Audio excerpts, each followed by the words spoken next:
So like I said in the last episode, we get to see Aaron Gordon's Timberwolves debut in this game. So we're going to hop into that game against the Jazz, who are actually 9-18, which is crazy to me. Actually, no, it's not. Never mind. Rudy Gobert is injured for almost a month, I think. I don't remember what the injury was, but I think he's out 2 to 4 weeks or something like that. So it's basically Donovan Mitchell and some meh dudes. So this game should be pretty easy, right? Maybe. I guess you'll have to find out. The first quarter was actually pretty rough, to be honest. There was a lot of missed shots, and I don't think either team scored more than 20 points. Aaron Gordon also looked pretty rough. He went like 1 for 4, but I can't completely blame him for that. I still have to figure out how to play with him in 2K and things like that. And it's just going to be a general feeling out process with Gordon for the rest of the team kind of thing for the next little while, because we have to figure out how he fits on this team, what his role is going to be, and how we are going to be able to use him most effectively in the second unit alongside Cat. There's just a whole lot of things to figure out when you acquire a new player, and this is one of those things that we just have to write out.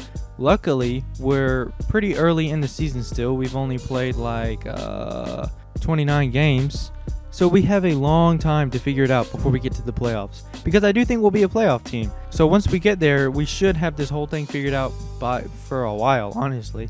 And I don't foresee us making that many more moves in the future. So this is a pretty good team as is, and it's pretty young. I think the oldest guy in our starting lineup is 25, and that's Aaron Gordon. So yeah, we're ridiculously young. But anyway, he definitely had some moments in this game, but I don't think things are going to be great with him for a minute, like I've already said. But the first quarter was pretty bad for both teams, so you can't really blame anybody for that. There was a lot of good defense on both sides, and it was really competitive, so I'm not really complaining. But it also had us looking kind of rough percentage-wise. In the second quarter, however, we did our usual second quarter thing, letting our lead disappear because the second unit isn't great. Actually, 2K messed up my rotations. Cat was still in, Gordon and Okoro were out. It was just really weird. You know I have Okoro and Gordon slated to play minutes 1 through 6 in the second quarter, but they weren't in. And Cat is not supposed to be playing. It's supposed to be Okongwu at center after him playing power forward in the last few minutes of the first quarter. But 2K doesn't like to listen to me, so that's whatever. Hopefully in the future we'll actually have the right guys out there at the start of the second, because the first half of the second quarter is one of the most important parts of the game for us. That into the third quarter, but we'll get to that more later. One thing I will say is that Mitchell absolutely killed us. He decided that he was going to personally keep the Jazz in the game because, man, he went crazy. Transition dunks, pull-up mid-rangers, threes, he did everything. Okoro couldn't stop him, nobody could. But outside of him, it wasn't that great for Utah, but we did have some guys to step up and keep us ahead. Okongwu showed off his prowess in the post, and he had several good post plays and rebounded pretty well too, and was certainly part of the reason that we kept our cool in the first part of the quarter. Okoro showed his worth in the second unit, scoring and dishing out the ball a few times. He's definitely a capable playmaker, and I'm not at all shy about using him as the secondary playmaker next to Moutier, but I guess, their playmaking probably is pretty similar, to be honest. Speaking of Moutier, he's been way more of a non-factor than I thought he would. I thought he would be a little bit more of an athlete and would fit perfectly alongside Okoro and Gordon on the bench unit, but he's just kind of been a body out there. He's not great playmaking wise, he's not good shooting the ball, he's just not great at anything. But anyway, it was really a back and forth show. We'd score, Mitchell would do something crazy, we'd score, Mitchell would do something crazy again, and we got all tied up at 42 towards the end of the quarter. But man, had it been a tough game. We came out on top in the end in the second, pulling out a 3-point lead going into the third. Speaking of the third, that's where we do our thing. I don't know what it is about the third quarter, but we just absolutely go off every single time. It was actually still the same competitive game for a little while, for the first probably half of the quarter, but we did get some highlight plays in that first half.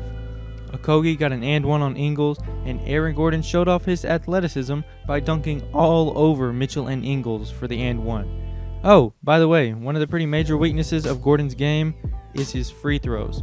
He's shooting like 65% from the line this season, and for someone who's a great finisher, we really need him to be able to make his free throws.